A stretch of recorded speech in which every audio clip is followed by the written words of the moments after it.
What high school doesn't teach about saving money, and why the bare minimum isn't enough. I came across a post the other day asking if saving $200 a month is enough. Some people said yes. Some people said no. I answered, it depends. If you're making $1,000 a month, then saving $200 is a good amount of money to save, since that's 20% of your income. If you're making $10,000 a month, saving $200 is nowhere close to what you should be saving. Unfortunately, people don't know how much money they should be saving or why they should be saving at all. Why should you save money? A coworker once asked me why I invest money into the stock market while he took a quarter to the friend of his lotto scratchers. I told him I want the ability to retire someday and hope to do so before the age of 50. He rolled his eyes and continued scratching. I asked him why he played the lottery instead of investing, and he gave me the same response I gave him. Suspicious, I asked him how he planned to retire if he never won the lottery. He said he had none, other than surviving off his teacher retirement plan. I followed up by asking him how much money he had in his savings account. After pausing, he said, "About $100. I stared at him, shocked. This man was in his 40s and only had $100 to his name. No wonder winning the lottery was his retirement plan. 74% of Americans don't have more than $1,000 saved up for an emergency. As of June 2023, 48% of Americans don't have more than 3 months of living expenses in their savings account. If those 48% of people get fired or laid off, they can only cover rent, bills, and groceries for a maximum of 3 months. If they don't find a job by then, they will not afford necessities during the 4th month. Saving money is a necessity. You don't know if you'll still have your job tomorrow.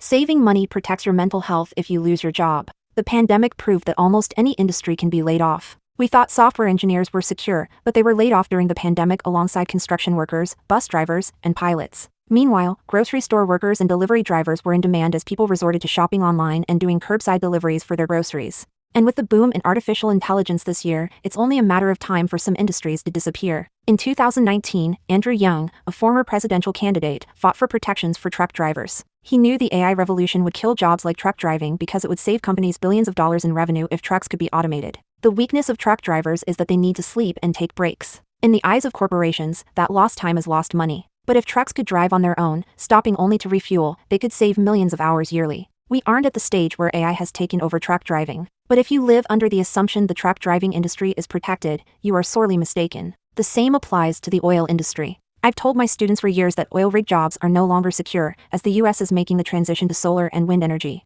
The pandemic led oil and gas companies to lay off 160,000 workers in 2020. Those workers transitioned to the solar and wind industry, and according to the New York Times, they are much happier in their new jobs. Saving money puts you at ease and helps you keep your sanity if you ever lose your job. You need money to survive, and having those 3-6 months of living expenses means you don't have to worry about putting food on the table for that time. If you still choose not to save money, you are taking a huge risk every day by not changing that mentality. How much money should you save? Most personal finance books recommend you save between 3-6 months of expenses. So when someone asks if saving $200 a month is good enough, it depends. If you make $1,000 a month and spend $500 a month on groceries, gas, and a few bills, then it'll take you 7 to 15 months to save 3-6 months worth of living expenses. In that case, saving $200 a month isn't bad. After a year of saving, you'll have a comfortable emergency fund in case anything happens. But if you make $10,000 a month and spend $5,000 on a mortgage, car payment, insurance, bills, going out, etc., then saving $200 is insulting. That means it'll take you 6 to 12 years to save 3-6 months of living expenses.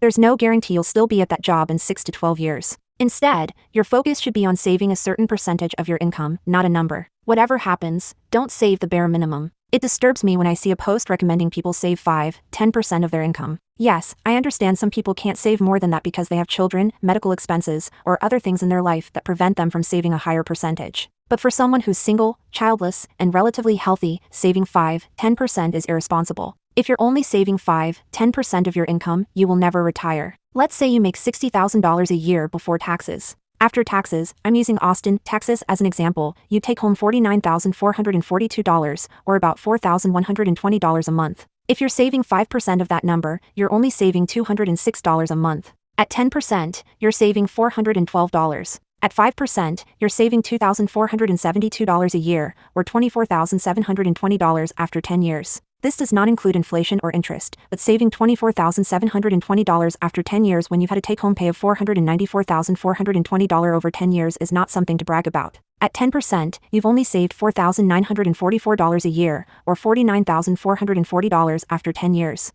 Let's say you work for 30 years and plan to retire afterward. That leaves you with a savings of $148,320 while saving only 10% of your income and $74,160 while saving only 5%. Even before accounting for inflation, that money is nowhere near enough for what you need to retire. So what percentage should you save? I've seen others recommend you save 20% of your monthly income. Here's the problem. Each person's financial position is different. There is no one-size-fits-all approach. You should save as much money as you can without severely impacting your lifestyle. For example, I save 35% of my income, depending on the month. December is expensive, but I know a few people who save 50%. I don't follow the 20% rule because I can afford to save more than that as a single, childless, 29-year-old. I maximize my savings percentage and adjust my expenses accordingly. If, however, you can only afford to save 5% in your current job, then save 5%, but consider looking for a higher paying job or consider cutting your expenses. Saving money should be a priority. Saving money should not be a last resort. It should be a skill you develop, not something you do when you want something, like a vacation, a car, or a house. Instead, the smarter choice is to save money for two things: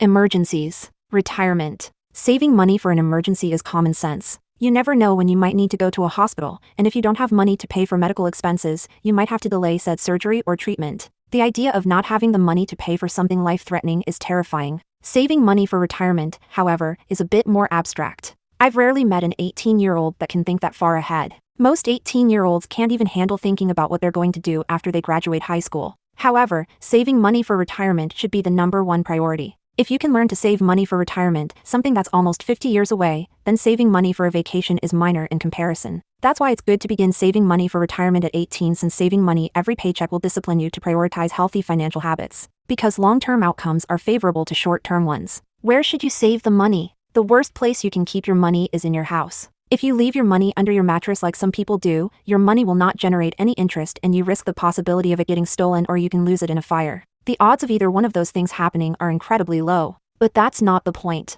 It's better to put your money in a savings account in the bank. However, not all banks are the same. Traditional banks will not give you a high interest rate. Most in-person banks will give you under 1% per year, or 0.25% every 3 months. This means a savings account that has $10,000 in it will only generate $100 after a year. That's not enough to beat inflation, which is about 2% per year. But it's still better than being under your mattress. Online banks have better rates. Since they don't have in-person locations, they don't need to pay for rent, security, or employees. For example, Wealthfront's interest rate at the time of this writing is 4.8% per year. That means an account with $10,000 in it will generate $480, a lot more than what most traditional banks will offer. This is why leaving your money under your mattress is a poor decision. Your money does nothing while there, whereas your money can generate money if you put it in an online savings account. Conclusion: when it comes to saving money, your goal should be to save money for an emergency fund. Where you save that money is up to you, but you should opt for a savings account with a high interest rate so your savings can generate income. The percentage you decide to save should be based on your current lifestyle.